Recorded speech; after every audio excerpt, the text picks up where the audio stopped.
नमस्कार। आप सुन रहे हैं संजय आरजू बड़ौत्वी द्वारा लिखित पुस्तक नई पीढ़ी की नई चुनौतियां से उनकी चर्चित कहानी संबंध मृद्विका की आवाज में सिर्फ बुक ऑडियो पर। कहानी संबंध। दिलीप और रचना शादी के 10 साल बाद अब एक साथ बिल्कुल नहीं रहना चाहते थे। उनका इकलौता बेटा अर्णव, जो कि अब 8 साल का हो चला था और वो भी कानूनन रचना के साथ ही रहने वाला था। पढ़ी लिखी रचना ने बीएड का कोर्स भी किया हुआ था, जिसके चलते रचना की सुदूर गांव के प्राइमरी स्कूल में प्रधानाचार्य के पद पर नियुक्ति हो गई थी। दिलीप कभी नहीं चाहता था कि रचना नौकरी करे। दिलीप की मर्जी ना होते हुए भी रचना इधर उधर नौकरी के लिए फॉर्म भरती रहती थी, जिसके चलते पिछले दिनों उसको राज्य शिक्षा विभाग में प्रधानाचार्य के पद पर नियुक्ति भी मिल गई थी। मगर दिलीप बस यही चाहता था कि रचना अर्णव का ध्यान रखे और नौकरी पर ना जाए। मगर रचना का कहना था कि पारिवारिक जिम्मेदारियों के साथ साथ वो नौकरी भी करेगी। दिलीप का तर्क था, जब एक ही बालक है और पैसे की इतनी जरूरत भी नहीं, तो वो नौकरी क्यों करना चाहती है। मगर रचना इतना पढ़ने लिखने के बाद अब घर पर बैठकर अपनी पढ़ाई को बेकार क्यों करेगी। और अब तो सरकारी नौकरी लग गई थी, जो एक बड़ी बात थी। इसी वजह से पिछले कुछ महीनों में दोनों के बीच दूरियां कुछ ज्यादा ही बढ़ गई थी। दोनों में छोटी छोटी बातों को लेकर अक्सर झगड़ा बना रहता, जो धीरे धीरे घर के अन्य कामों में भी दिखाई देने लगा। तौलिया ठीक से धुला नहीं है, रोटियां जली हुई हैं, सब्जी में आज स्वाद नहीं आया, कपड़े प्रेस नहीं हुए, अर्णव का ठीक से ध्यान नहीं रखती हो, तुम्हारे पिताजी का फोन आया था, वो तुम्हें इतना बार बार क्यों बुलाते हैं, और ना जाने क्या क्या। उधर बार बार दिलीप का ऑफिस के काम के बहाने 10-10 दिन गायब रहना भी रचना को भाता नहीं था। रचना को शक था दिलीप कहीं और भी उसके हिस्से का प्यार बांट रहा था, जिस कारण वो अक्सर शहर से बाहर जाता रहता है। ऐसे में वो हाथ आई इस सरकारी नौकरी को छोड़ने के लिए बिल्कुल तैयार नहीं थी। काफी सोच विचार कर उसने नौकरी करने का मन पक्का कर लिया, और इन्हीं कारणों के चलते पिछले कुछ महीनों में दोनों के मनमुटाव बढ़ते बढ़ते ऐसे मोड़ पर पहुंच गए थे कि दोनों परिवारों के पूरे प्रयास के बाद भी रचना और दिलीप ने आखिर शादी के इतने साल बाद तलाक लेना ही उचित समझा। तलाक की प्रक्रिया में लगने वाले कुछ महीनों के समय में से पिछले 3 महीने तो रचना ने अपने पिता के घर पर ही गुजारे। नौकरी लगने के बाद रचना बेटे अर्णव को लेकर जहां उसकी नौकरी लगी थी, उसी गांव में घर बनाने का सोच चुकी थी। सब कुछ फाइनल हो चुका है। तलाक की प्रक्रिया पूरी होने में अभी 3 महीने और बाकी थे। जज के आदेशानुसार इस बार रचना और दिलीप का तलाक पूरा हो जाना है, और साथ ही कानूनी प्रक्रिया भी खत्म हो जाने वाली है, जिसके बाद दोनों अपनी अपनी जिंदगी अपने अपने तरीके से जीने के लिए आजाद होंगे। आज शनिवार है। रचना ने कल शाम के लिए ट्रक का इंतजाम भी कर लिया है, जिसमें वो अपना सारा सामान इस घर से लेकर हमेशा के लिए चली जाएगी। दिलीप भी गुस्से में तना हुआ अपने बंद कमरे में चुपचाप बैठा कल का इंतजार कर रहा है। अचानक शाम को केंद्र सरकार की तरफ से 1 दिन के लॉकडाउन का ऐलान कर दिया गया। इधर रचना को काटो तो खून नहीं लग रहा था।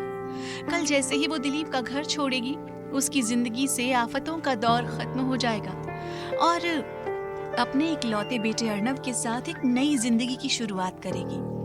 मगर होने को तो कुछ और ही मंजूर था।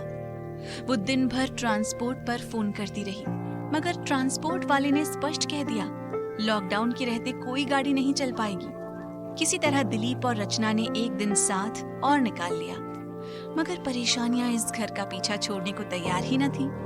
1 दिन का लॉकडाउन बढ़ते बढ़ते पूरे 2 हफ्ते में बदल गया था।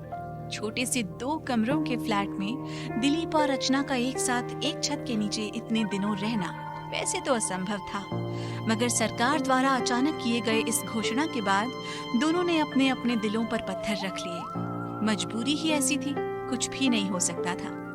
फिर तय हुआ कि रसोई में दिलीप अपना खाना सुबह बनाएगा और बाकी समय रचना अपना और अर्णव का खाना बनाएगी। एक ही छत के नीचे रहते हुए भी दिलीप और रचना के बीच की दूरियां कम होने को तैयार न थी।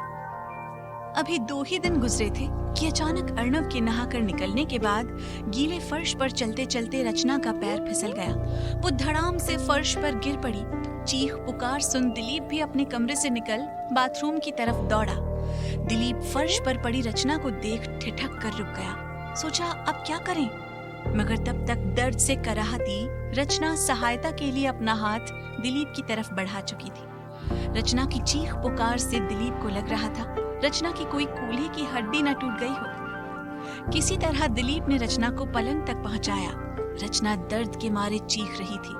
दिलीप ने अपने एक परिचित डॉक्टर को फोन लगाया, मगर डॉक्टर ने भी लॉकडाउन के चलते आने में असमर्थता जाहिर की और टेलीफोन पर ही कुछ दवाइयों के नाम लिखवा दिए। इधर रचना का दर्द बढ़ता जा रहा था। यूं तो दिलीप की मदद लेने को रचना भी तैयार न थी, मगर दर्द को देखते हुए वो कुछ कर भी नहीं सकती थी। दिलीप भी बहुत ज्यादा सहयोग करने के मूड में नहीं था, मगर पास खड़े अर्णव की आंखों में दया और अपनी मम्मी की तड़प से परेशान होने के जो भाव दिलीप ने देखे, अर्णव की खातिर दिलीप ने रचना के पैर को सीधा करते हुए एक प्राइमरी निरीक्षण किया। पैर को सीधा करते वक्त रचना बुरी तरह से चीख रही थी, मगर दिलीप के पास इसके सिवा कोई चारा भी तो न था। पैर को थोड़ा हिलाने डुलाने से पता चला रचना के पैर में फ्रैक्चर नहीं है, मगर मोच आई है, जिसके चलते अब रचना हिलडुल नहीं पा रही है। इधर अर्णव का रो रो कर बुरा हाल था। दिलीप ने स्थिति को देखते हुए गर्म पानी कर नमक डालकर रचना के पास चुपचाप रख दिया। दिलीप को लगता था इधर रचना ठीक हो जाएगी तो अपना और अर्णव का ख्याल रख पाएगी। दिलीप को इससे ज्यादा और कुछ उम्मीद भी नहीं थी। रचना को दिलीप से इस तरह ख्याल रखने की उम्मीद न थी, मगर रचना चुप रही। दिलीप के पुराने गैर जिम्मेदार और झगड़ालू व्यवहार और उसकी सोच के चलते इस छोटी सी घटना से रचना बदलने वाली न थी। बार बार रचना के मन में यही आ रहा था कि ये लॉकडाउन कब खत्म हो और वो कब इस घर से जाए। आज रोज की तरह अपना खाना बनाने के साथ साथ अर्णव और रचना के लिए भी दिलीप ने खाने में दलिया बना दिया।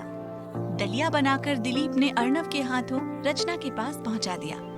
रचना इन सब के बावजूद दिलीप के व्यवहार, जिसमें उसका तलाक देने का उतावलापन, नौकरी छोड़ने के लिए बार बार उकसाना, घर की चारदीवारी में रहकर उसके अत्याचारों को सहने के लिए कतई तैयार न थी। लॉकडाउन को धीरे धीरे 1 हफ्ता हो चला था।